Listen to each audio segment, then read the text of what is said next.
내가 늙었거든 어떻게 아들 낳으리요 하느냐.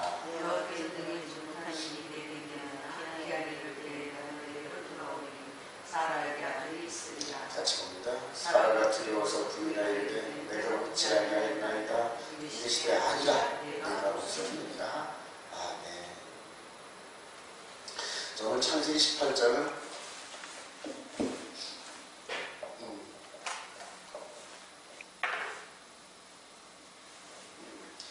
하나님께서 신박을 하셨어요. 신박.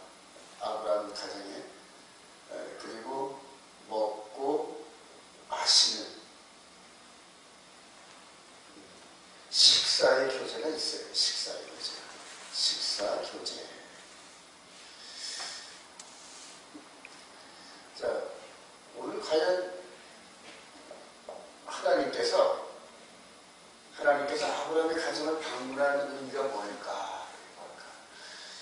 예전에는 이런 부분들을 아브라함이 천사를 부지불식간에 잘 대접해서 큰 축복을 받았다. 이 정도의 의미였는데, 이제 성경을 많이 읽고 왔다 갔다 하면서 자주 이렇게 익숙하다 보니까 이 장면이 이후에도 있었고 또 이 일이 있었다는 걸 느끼게 돼요. 여러분, 오늘 이 의미를 한번 우리가 어제 할례를 한 이 부분, 보니까 창세기 17장 23절부터 27절까지 아브라함의 집에는 뭐가 있었다? 17장에서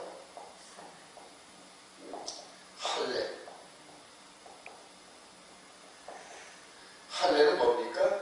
피 흘림이에요. 피 흘림.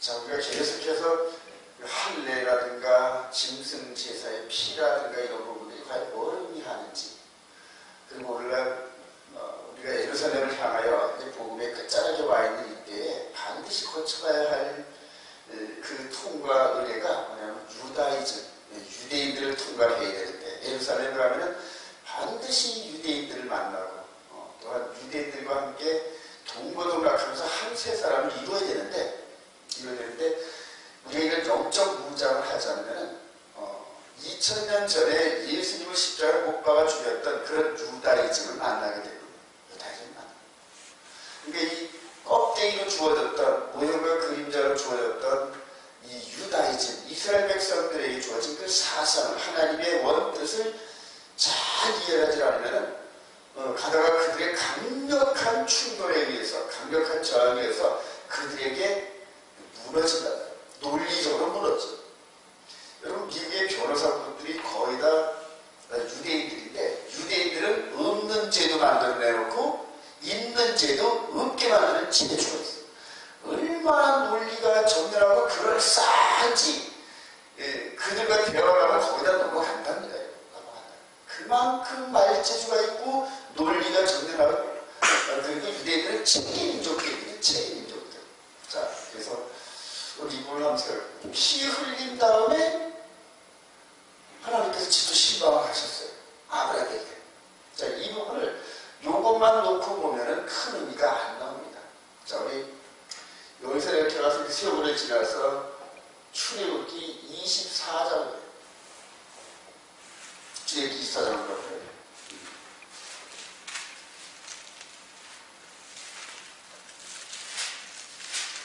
출애굽기 24장 1절부터 이렇게 8절까지는 출애굽기에서 이 자리에 출애굽기 24장이 있기 전에 출애굽기 20장부터 23장은 뭡니까? 언약이란 말이에요. 모세를 통하여 시내산에서 언약을 주시고 난 다음에 이스라엘 백성들이 지키겠습니다 하고 그들은 인정을 했죠. 인정을 하고 나니까 모세를 통하여 뭔 제사? 모세를 통하여 소를 잡고 피 흘림에 언약식이 있었죠. 언약식이 있었죠. 피 흘림. 피를 위해서. 9절부터 출애굽기 24장 9절부터 모세와 아론과 나답과 아비후와 이스라엘 장로 70이 올라서 이스라엘의 하나님을 보니 그의 발 아래는 청옥을 펴듯하고 하늘같이 청명하더라.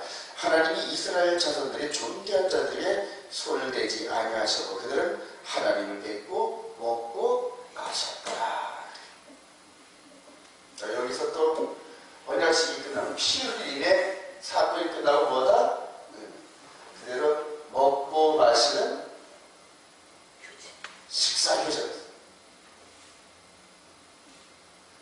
자, 그러면 여기서 할례 피 흘림이 있기 전에 뭐가 있었다? 언약. 여러분 하나님 이거 패턴을 잘 이해하시기 바랍니다. 자, 그 다음에 여기까지는 보이는 즉 육신의 심벌인 남자의 성기에 피 흘림이 있고 다음에 먹고 마시는 식사교제가 있었고 자, 다음에 이스라엘 민족 전체의 언약식을 맺는데 언약을 주시고 쌍방간에 서로 인정을 하면서 동의를 하고 손을 잡아서 이 언약을 하면 피를 흘린다. 그리고 식사교제가 있습니다. 자, 이제 이것이 완전한 영적인 의미로 우리에게 다가오는 장면이 있습니다. 마태복음 20장. 마태복음 26장.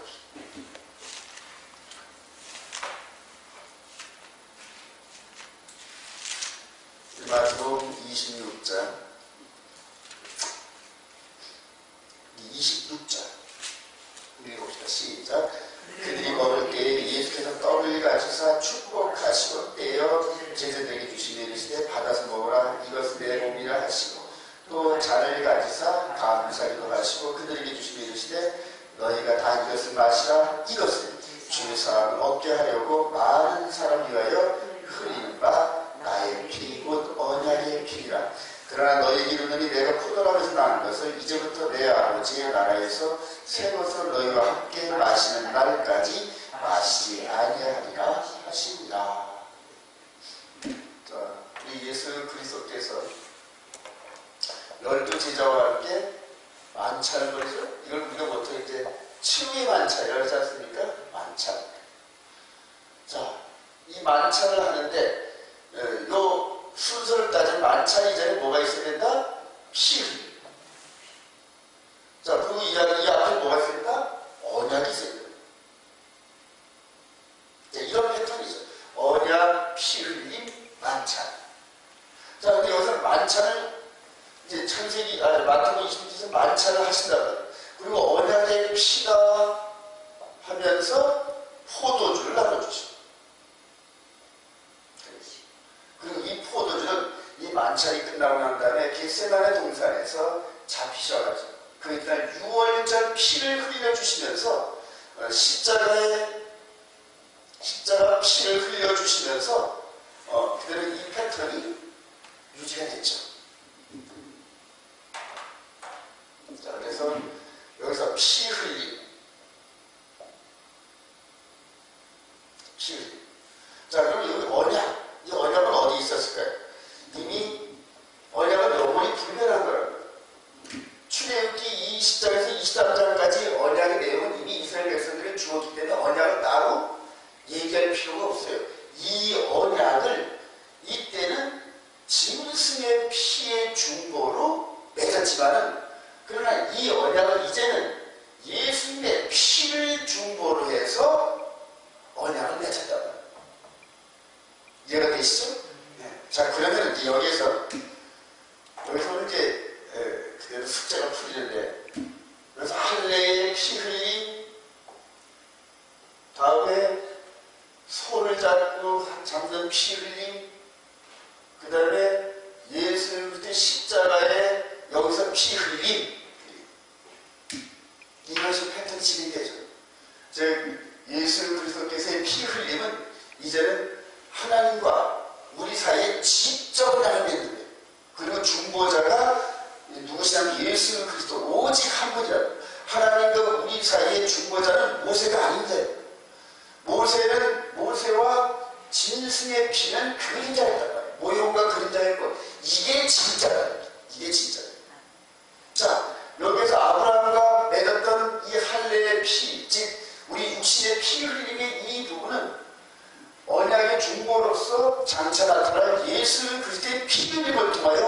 완성이 되었다. 할렐루야. 이 두 가지, 육신의 할례, 또 손을 잡고 언약식을 맺었던 피 흘린 이 부분은 예수 그리스도의 피 흘림을 통해서 완전케 돼서, 자, 이런 것들을 전부 다, 이런 것들을 율법이다 이렇게 설명하면서 예수 그리스도는 율법의 마침이 되시리라. 할렐루야. 더 이상 높은 언약이 없다. 언약의 중고가 없다. 자, 그런데 이분만 피를 흘리시느냐? 아니에요. 우리도 흘려야 된단 말이에요. 우리도. 쌍방울의 피를 흘려야 된대. 자, 여기서 모세가, 아브라함과 그 가족이 모두 다 자신이 피를 흘렸다. 자신이 피를 흘렸고, 그리고 언약을 맺고 이 육신의 피를 흘리면서 신방하고 먹고 마시고, 여기서 또 피를 흘리고 먹고 마시고, 여기서 피를 흘리고 먹고 마시고. 자, 그런데 여기에서 할례를 통하여 피 흘림의 이런 모든 부분들은 예수로 말미암아 완성이 됐지만 동시에 우리도 피를 흘려야 되는데, 히브리서 12장 보십시오.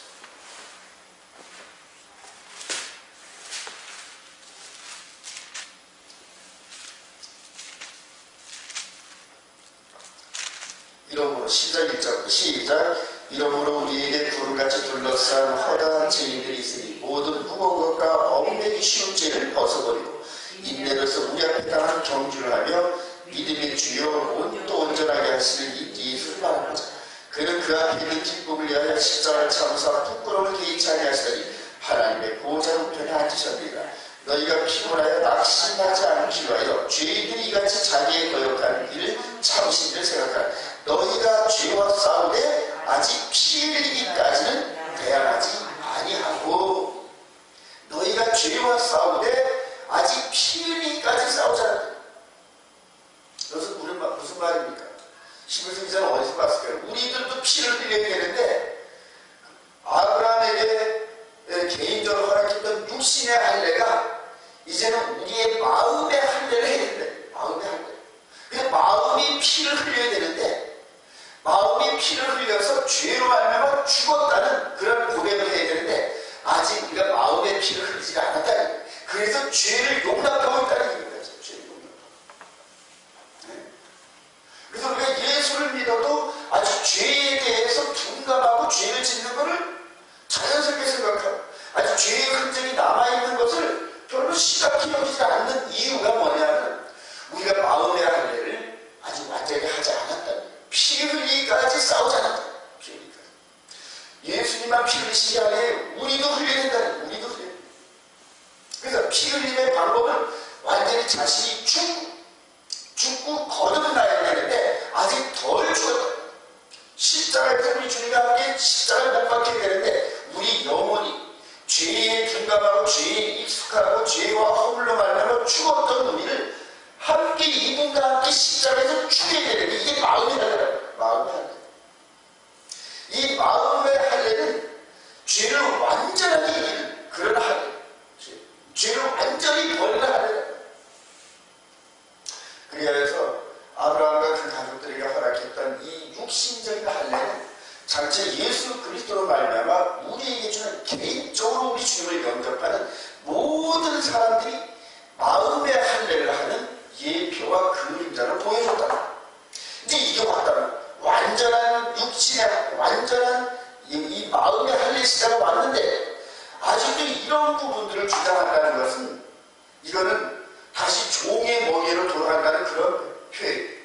바울사가 갈라디아서에서 이런 모세를 통하여 주는 손을 잡고 할 때 이런 모든 모형과 그림자였고, 이거 자체가 우리 예수 그리스도께로 인도하는 가정교사 역할을 하고 몽학선생 역할을 하는데, 이 몽학선생은 뭐냐면, 예전에 로마 시대 때 높은 고관 관직들이 아들들을 이렇게 키우는데 자기들 키울 교육실 시간이 없으니까 노예 중에서 똑똑하고 철학적이고 한 이런, 즉 적국에서 비록 패했지만 적국에서 대항할 때는 높은 교육을 받고 자신이 후지들을 가르칠 만한 선생된 자들이 있단 말입니다. 그 노예 한 명 불려다가 내 아들이 성장할 때까지 네가 애도 치고 야단도 치고 이런 식으로 인간을 좀 만들어라, 이런 식으로 내껴놓습니다. 그걸 이제 공학선생이가 가정교사라는 거예요. 자, 그런데 선생님 밑에 있으면서 그 말씀의 가르침을 받던 그 아들이 이제는 상속을 받을 만한 나이가 돼서 또 더 이상 그 종에게 배울 만한 것이 없을 때는 다시 주인의 위치로 돌아온다. 그때는 이제 이 종은 주인님하고 무릎을 꿇는 거죠. 이 모세와 이 율법체가 그렇다는 얘기예요.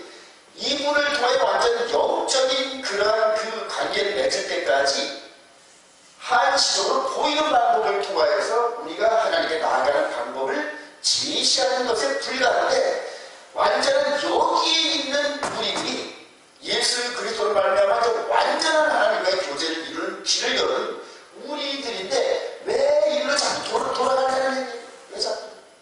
그리고 이렇게 손을 잡고 약을 잡는 이 부분에 입구에 육신의 할례가 있다는, 이전에 구약에 있는 모든 이 아브라함의 자녀들은, 아브라함 울타리에 들어온 사람들은 맨 먼저 육신의 할례를 반드시 해야 됩니다. 그리고 하나님께서 주시는 여호와의 도를 순종하면서 하나님의 백성다운 삶을 살고, 그리고 그 연장선상에서 이스라엘 백성들 전체를 이렇게 교육을 시켰다. 누가 오실 때까지? 이분이 오실 때까지. 이분이 오실 때까지. 이제 예수 그리스도 나의 기준을 영접한 모든 백성들은 이제 더 이상 종의 목에는 매이지 않습니다. 종의 목. 완전한 이 마음의 할례 시대를 통하여서 이제 양자의 영을 부여받으면서, 마치 야곱에게 12 아들이 있는데 요셉의 아들이 둘이 있잖아요. 그래서 에브라임과 므낫세인데 손자란 말.